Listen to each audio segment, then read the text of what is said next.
Assalamualaikum dan salam sejahtera. Salam Jabatan Bomba dan Penyelamat Malaysia berprestasi tinggi, cepat dan mesra. Bersama saya Nur Hilman Johari dalam berita terkini Bomba Channel 12 Januari. Kita mulakan berita pagi ini dengan perkembangan banjir. Sehingga jam 8 pagi tadi, banjir masih lagi melibatkan 2 buah negeri, merangkumi sebanyak 5 buah daerah yang melibatkan 385 buah keluarga dan 1,343 mangsa. Sebanyak 29 pusat pemindahan sementara masih dibuka di seluruh negara sehingga jam 8 pagi tadi. Dan seramai 18,451 mangsa telah diselamatkan oleh bomba yang melibatkan 7,421 operasi sehingga hari ini. Pasukan bomba juga telah melakukan 5,943 pemantauan kawasan, 869 pemindahan mangsa, 190 sanitasi pusat pemindahan sementara, 29 operasi pemindahan pesakit dan 388 penghantaran logistik. Dari jumlah ini, 2 operasi adalah melibatkan search and rescue dan 36 operasi melibatkan search and recovery. Seramai 8,325 orang anggota telah ditugaskan sepanjang operasi banjir kali ini. Selain itu, seramai 1,533 anggota dari pasukan bomba bantuan dan 289 anggota dari pasukan bomba sukarela turut terlibat sehingga ke hari ini. Sebanyak 23,288 kilogram jumlah muatan penghantaran, bekalan makanan dan keperluan asas laluan darat telah dihantar ke seluruh negara sepanjang operasi. Manakala bagi operasi udara pula, seramai 22 orang mangsa telah berjaya dipindahkan dan sebanyak 46 lokasi penugasan telah dilaksanakan oleh bahagian udara Jabatan Bomba dan Penyelamat Malaysia. 4 buah dron telah terlibat dalam operasi dron yang melibatkan 19 lokasi penugasan. Kita beralih pula kepada laporan harian statistik kebakaran dan penyelamatan.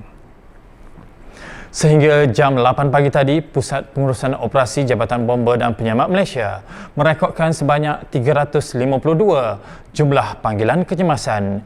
Ianya melibatkan 111 panggilan kebakaran, 50 panggilan penyelamatan dan 191 panggilan khidmat khas. Negeri Selangor masih lagi mencatatkan jumlah panggilan kecemasan tertinggi iaitu sebanyak 93 jumlah panggilan keseluruhan.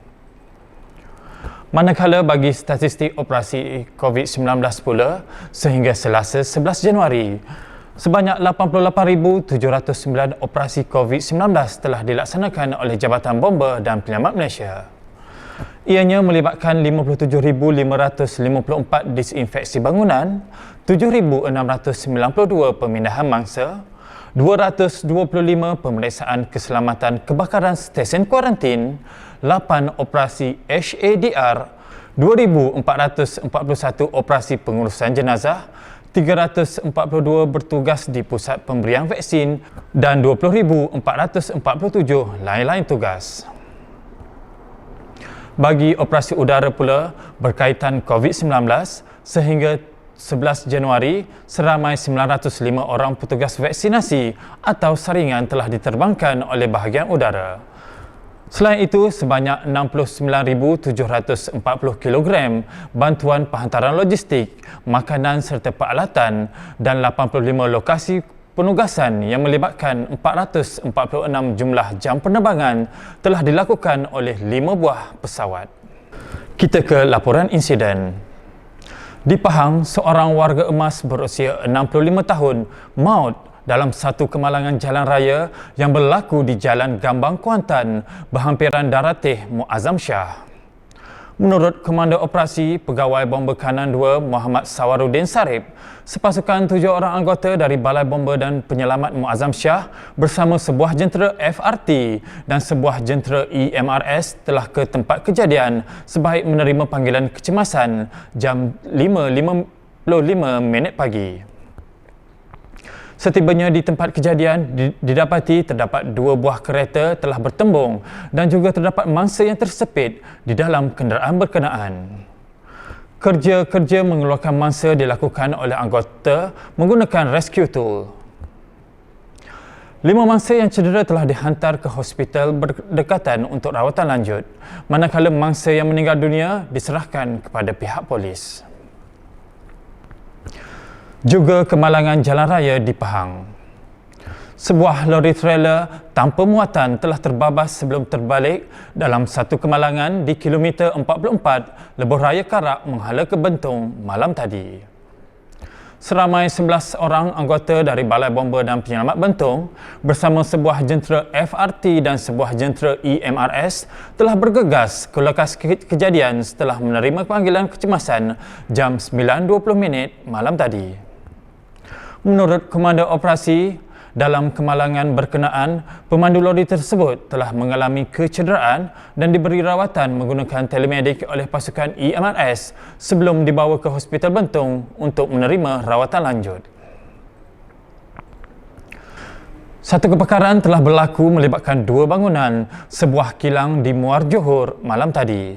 Dalam kejadian yang berlaku pada jam 7.11 malam itu, seramai 39 anggota dari Balai Bomba dan Penyelamat Muar, Paguh dan Bukit Gambir telah dihantar ke lokasi kejadian bersama 4 jentera FRT, 2 jentera EMRS, 3 motosikal rim dan 1 jentera tangki air. Menurut Komandan Operasi Timbalan Penguasa Bomba 2 Syahriza Mohtar, anggota membuat pemadaman dengan menggunakan 2 aliran 300 kaki, 4 pancutan, sumber air pil bomba. Kebakaran yang melibatkan 2 bangunan berstruktur sementara itu telah musnah hampir 90%. Punca dan jumlah kerugian masih dalam siasatan. Kita ke negeri Sabah. Sebuah rumah 2 tingkat jenis separuh kekal telah musnah hampir 75% dalam satu kebakaran di Kampung Kilimu, Ranau pagi tadi. Bilik Kawalan Balai Bomba dan Penyelamat Ranau menerima panggilan jam 6 pagi sebelum menggerakkan 7 anggota bersama sebuah jentera FRT dan sebuah jentera EMRS ke lokasi kejadian. Komandan Operasi Penolong Penguasa Bomba Ridwan Muhammad Taib memaklumkan kebakaran yang melibatkan rumah yang berkeluasan 25 kali 60 kaki itu dapat dikawal 10 minit kemudian dengan menggunakan satu aliran 200 kaki, 2 pancutan sumber air terbuka. Punca dan jumlah kerugian masih dalam siasatan. Penonton yang dikasihi, memilih untuk negatif dan kita akan menemui banyak jalan untuk terhenti dan lemas dalam masalah. Namun, apabila kita memilih untuk jadi positif dan kita pastinya akan menjumpai banyak sebab untuk tetap melangkah ke hadapan sambil tersenyum. Kita selalu ada pilihan. Sekian sahaja berita terkini pada hari ini. Jumpa lagi esok untuk lebih banyak berita berkaitan Jabatan Bomba dan Penyelamat Malaysia. Sekian dahulu dari kami, amalkan norma baharu. Jaga jarak, jaga kebersihan, kita jaga kita. Lindung diri, lindung semua. Teruskan kesetiaan anda bersama Bomba Channel, info keselamatan anda. Assalamualaikum dan jumpa lagi.